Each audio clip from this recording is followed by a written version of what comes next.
আসসালামু আলাইকুম ভিউয়ার্স, নিয়ে এসেছি নতুন আর একটা রেসিপি। আজকে আপনাদের আমি তৈরি করে দেখাবো ডিম আর আটা দিয়ে একটা নাস্তার রেসিপি, বা এটাকে আপনারা বিস্কিটও বলতে পারেন। খুব সহজে এটা তৈরি করে আপনারা কিন্তু কয়েক মাস এটাকে সংরক্ষণ করতে পারবেন।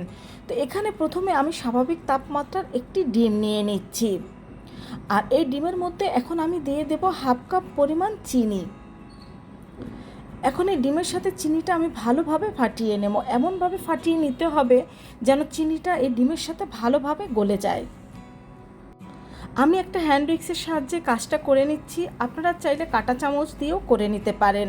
আমাদের চিনিটা কিন্তু একেবারে গলে গিয়েছে। ঠিক এইভাবে করে চিনিটা কিন্তু একটু সময় নিয়ে বিট করে গলিয়ে নিতে হবে। তো এখন এখানে আমি নিয়ে নিচ্ছি 1 কাপ পরিমাণের আটা। এখন আমি এখানে চালনি নিয়ে নিচ্ছি। এই চালনির মধ্যে আমি আটাটা দিয়ে দেব, আর দিয়ে দেব এখানে হাফ চা চামচ পরিমাণ বেকিং পাউডার। এখন এটাকে আমি একটু চেলে এর মধ্যে দিয়ে দেব। আর এখানে কিন্তু আটার পরিমাণ কম বেশি লাগতে পারে, কারণ বড় সাইজের ডিম আর ছোট সাইজের ডিমের কারণে কিন্তু অনেক সময় আটা কম বেশি লাগতে পারে। তো এটাকে এখন চেলে দেওয়ার পরে ভালোভাবে এই ডিমের মিশ্রণের সাথে আমি এটাকে ভালোভাবে মিশিয়ে নেব। তবে যদি এখানে 1 কাপ আটা আপনাদের ডোটা পারফেক্টভাবে না হয়, নরম হয়ে যায়, সেক্ষেত্রে কিন্তু এখানে আরও কিছুটা আটা আপনারা অ্যাড করতে পারেন।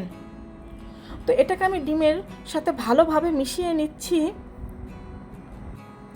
এখন এটাকে আমি হাত দিয়েও ভালোভাবে মেখে নেব।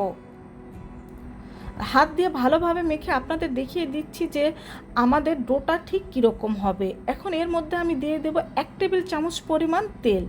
1 কাপ ময়দার জন্য 1 টেবিল চামচ পরিমাণ তেলেই যথেষ্ট। তো আমাদের এখানে কিন্তু আরও কিছুটা আটার প্রয়োজন রয়েছে, তাই এখানে আমি কিন্তু আরও 2 টেবিল চামচ পরিমাণ আটা অ্যাড করব।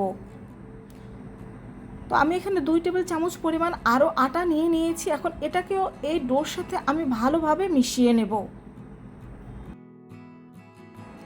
তো এটাকে মিশিয়ে নেওয়ার পর দেখুন, এখন আমাদের কিন্তু একটা পারফেক্ট ডো তৈরি হয়ে গিয়েছে।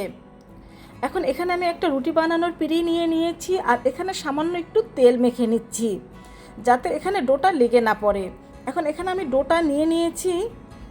এখন এটাকে বেলে আমি একটা রুটির শেপ দিয়ে দেব। বন্ধুরা, চুলায় চা বসিয়ে মাত্র 10 মিনিটে কিন্তু এভাবে করে তোমরাও এই নাস্তা বা বিস্কিটটা তৈরি করে নিতে পারো। আর এটা খেতে কিন্তু হয় খুবই ভালো। বাসায় তৈরি করে দেখবে। তো রুটিটা তৈরি হয়ে গিয়েছে, দেখতেই পাচ্ছ।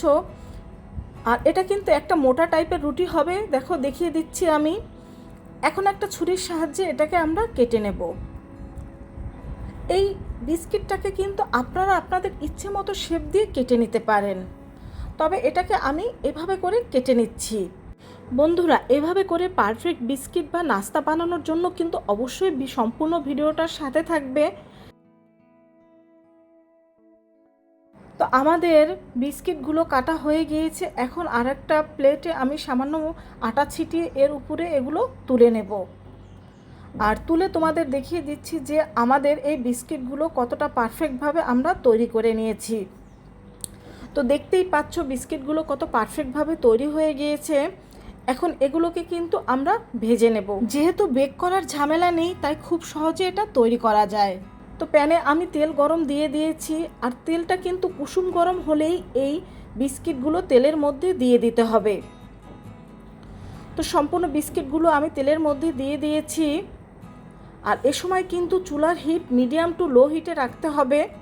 এই বিস্কিটগুলো উপরে যেমন মুচমুচে থাকে, ভিতরে তেমনি থাকে সফট। এগুলো হাই হিটে বা মিডিয়াম হিটে ভেজে নিলে কিন্তু কালারটা তাড়াতাড়ি চলে আসবে, কিন্তু বিস্কিটটা পারফেক্টভাবে হবে না। এজন্য মিডিয়াম টু লো হিটে এটাকে ভেজে নিতে হবে। তো বিস্কিটগুলো হয়ে গিয়েছে, এখন আমি এগুলোকে তুলে নিচ্ছি। আর দেখতেই পাচ্ছেন আমি এগুলো কিভাবে গোল্ডেন ব্রাউন করে ভেজে নিয়েছি। ঠিক একইভাবে কিন্তু আমি অন্য যে বিস্কিটগুলো রয়েছে সেগুলোও ভেজে নেব। আর এই বিস্কিটগুলো কিন্তু কোনো এয়ারটাইট বক্সে আপনারা রেখে কয়েক মাস জুড়ে কিন্তু সংরক্ষণ করতে পারেন।